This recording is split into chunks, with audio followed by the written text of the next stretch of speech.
আল্লাহ বলেন, মা তার সন্তানের এক দীর্ঘশ্বাস শুনতে পারে না, আর আমি তো তোমাকে ৭০ জন মায়ের থেকে বেশি ভালোবাসি। যদি রাস্তা বন্ধ নজরে আসছে আর কদম তাহাজ্জুদের দিকে যাচ্ছে, তাহলে জেনে নাও তোমার রব তোমাকে তাহাজ্জুদের জন্য বেছে নিয়েছেন। উনি এজন্য তোমার রাস্তাগুলোকে বন্ধ করে দেন, যেন তুমি তাকে রাজি করাতে তাহাজ্জুদ পর্যন্ত যাও। উনি চান আমার বান্দা রাতগুলোতে আমার সামনাসামনি আসুক, আর আমি নীরবতায় তাকে রাতের নিস্তব্ধতায় শুনতে পারি। জলদি যদি তোমাকে শুনে নিতেন, তাহলে কি তুমি তাহাজ্জুদের মজা বুঝতে পারতে? তার ভালোবাসার গুরুত্ব বুঝতে পারতে? আল্লাহ তাআলা বলেন, তোমাকে কে বলেছে আমি বেখবর তোমার সম্পর্কে? আমি তো তোমার আকাশের দিকে তাকানোকেও লক্ষ্য করি। উনি বলেন, বলে দাও আমার ওই বান্দাদেরকে যারা নিজের ওপরে জুলুম করেছে, আল্লাহর সাহায্য নিকটে। আল্লাহর রহমত হতে নিরাশ হয় না। তাহাজ্জুদের সিজদা সবার নসিবে থাকে না। তাহাজ্জুদ সেই প্রিয় ইবাদত যা আল্লাহর প্রিয় বান্দাদেরই নসিব হয়। তাহাজ্জুদে চাওয়া দোয়া রদ হয় না। তুমি তাকে রাজি করার জন্য নিজের ঘুম কুরবানি করো, আর উনি না মানেন, এটা তো অসম্ভব কথা। তাহাজ্জুদের নামাজ আল্লাহ বানিয়েছেনই কবুলিয়তের জন্য। যদি কোনো দোয়া তোমাকে তাহাজ্জুদ পর্যন্ত নিয়ে গেছে, তাহলে জেনে নাও তোমার দোয়াগুলোর কবুলিয়ত হয়ে গেছে। উনি বলেন, এই কষ্ট শুধুমাত্র কিছু মুহূর্তের, তুমি সবর করো। সবরকারীদেরকে আল্লাহ পছন্দ করেন। উনি বলেন, শুকরিয়া করো। আমি শুকরিয়া আদায়কারীদেরকে তাদের ধারণার থেকেও বেশি দেই। উনি বলেন, যে দোয়া তুমি তাহাজ্জুদে চাচ্ছ, বাস্তবে তো সেই দোয়া কবেই কবুল করে নেওয়া হয়েছে। উনি দেরি এই জন্যই করছেন যেন তোমার তার কাছে দোয়ার সম্পর্ক অটুট থাকে। উনি বলেন, তাহাজ্জুদের নামাজ মজিজার মাধ্যম। যখন তোমার সব রাস্তা বন্ধ নজরে আসে, আর তখনও তিনি এক রাস্তা খুলে রাখেন। আর যৌবনে যদি তাহাজ্জুদ পড়ছ, তাহলে বার্ধক্যে আর বাধ্য হয়ে পড়তে হবে না। যে যৌবনে তাহাজ্জুদের নামাজ পড়ে, যেটা ফরজ নয়, কিন্তু তাও যদি সে বলে যে না, আমাকে পড়তেই হবে, তাহলে ভাবুন একবার যে আল্লাহর রহম আর ফজল তার উপরে কেমন হবে।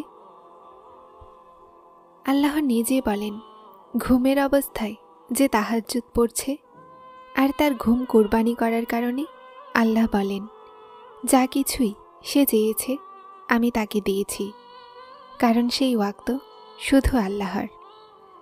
আল্লাহ তো শুনে নেন তোমার সমস্ত দোয়া, তো তুমি কেন ওয়াসওয়াসাতে আছো? যেখানে তোমার শক্তি শেষ হয়ে যায়, আল্লাহ সেখান থেকেই তোমাকে দান করেন। তাহলে কেন হতাশ হও? তোমার দোয়া আল্লাহ কবুল করে নেন, কিন্তু তিনি তোমাকে অপেক্ষা করিয়েছেন তোমার ঈমান দেখার জন্য। কেন ক্লান্ত হয়ে যাও চাইতে চাইতে? খুশিগুলো তোমাকে দেওয়ার জন্য আল্লাহ এমন জায়গা থেকে উসিলা বানান যা তোমার কাছে খুশি আনতে পারে। তাহলে কেন ভয় পাও যে উনি তোমাকে খুশি দিবেন না? আল্লাহ তো খুশির মালিক, উনি কেন তোমাকে খুশি দিবেন না? তোমার সবর পরীক্ষা করে তোমার যা চাই সেটা দিয়ে দিবেন। ভরসা রাখো, তোমার কাহিনীও খুশির মোড় পাবে। তাহাজ্জুদ পড়ো, কাউকে পাও বা না পাও, কিন্তু আল্লাহকে পেয়ে যাবে।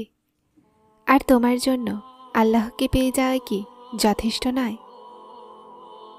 আল্লাহ কোনো প্রাণীকেই তার সাধ্যের বেশি বোঝা চাপান না।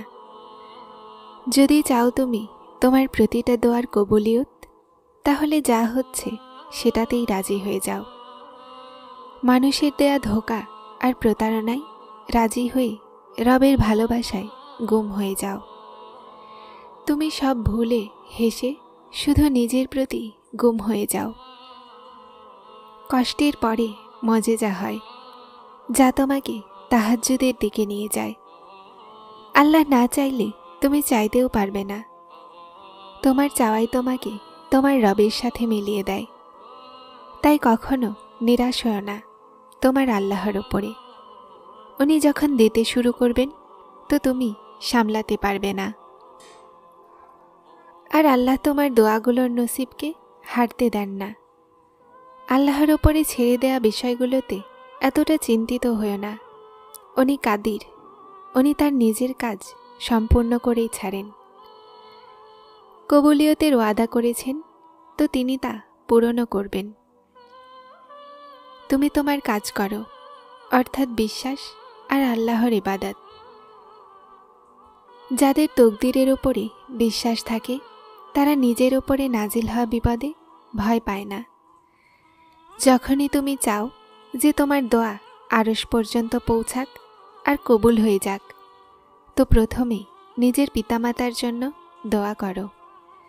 যদি চাও যে তোমার সব দোয়াগুলো কবুল হয়ে যাক, তাহলে তাহাজ্জুদ পড়া শুরু করো আর আল্লাহর সাথে মনের সমস্ত কথা বলো। ওই সময় আল্লাহ আমাদের খুব নিকটে থাকেন।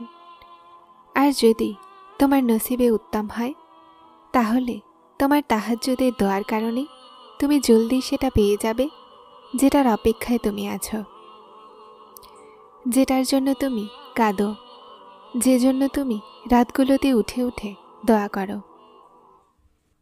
তাহাজ্জুদ মজেজার মাধ্যম। যখন তোমার সব রাস্তা বন্ধ দেখতে পাও, তখনও তিনি এক রাস্তা খোলা রাখেন, আর সেটা হলো তাহাজ্জুদের রাস্তা। সেই নসিব লিখনেওয়ালা সত্তা যিনি অন্তরে আশা জাগান, তিনি সেই চাওয়াগুলোকে নসিবে বদলাতেও সক্ষম। আর উনি এমন মুহূর্ত খুব জলদিই আনবেন যখন তুমি তোমার চোখেই তোমার জন্য মজেজা হতে দেখবে। যে দোয়াগুলো এতটা প্রিয় হয় না, সেটাকে চাওয়ার আন্দাজও অনেক প্রিয় হওয়া যায়। এতটা প্রিয় যে আল্লাহ প্রথমবারেই সেগুলোতে কোন বলে দিবেন। আর জানো আল্লাহর এতটা প্রিয় আন্দাজ কাদের লাগে? তাহাজ্জুদ আদায়কারীদের। তোমার যা চাই, যদি তুমি সেটা আল্লাহর কাছে তাহাজ্জুদে না যাও, তো কি চাইলে? যে কাহিনী তাহাজ্জুদ পর্যন্ত পৌঁছে যায়, তারপর সেটা আর কখনোই অসম্পূর্ণ থাকে না। চাওয়া থেকে নসিব পর্যন্ত যে দূরত্ব, তা শুধুমাত্র এক দোয়ার। তাহাজ্জুদে গড়িয়ে পড়া প্রতি ফোঁটা অশ্রু আল্লাহর থেকে কোন বলানোর সুপারিশ করে। আল্লাহর থেকে ভালো কে জানতে পারে যে তোমাকে কোথায় পৌঁছাতে হবে? তোমার দোয়াগুলোই তো তোমার রাস্তা সহজ করছে। আর উনি তো নিজেই বলেন যে তুমি চাইতেও পারবে না যদি আল্লাহ না চান। বিশ্বাস রাখো, তোমার নসিব তোমাকে সেখান পর্যন্ত নিয়ে যাবে যেখানে আল্লাহ তোমার জন্য নির্বাচন করে রেখেছেন, উত্তম সময়ে উত্তম উপায়ে, আর আপনি প্রশান্ত হয়ে যাবেন। যারা চ্যানেলটিতে নতুন এসেছেন তারা সাবস্ক্রাইব করে হেদায়েতের সাথে থাকুন। আসসালামু আলাইকুম।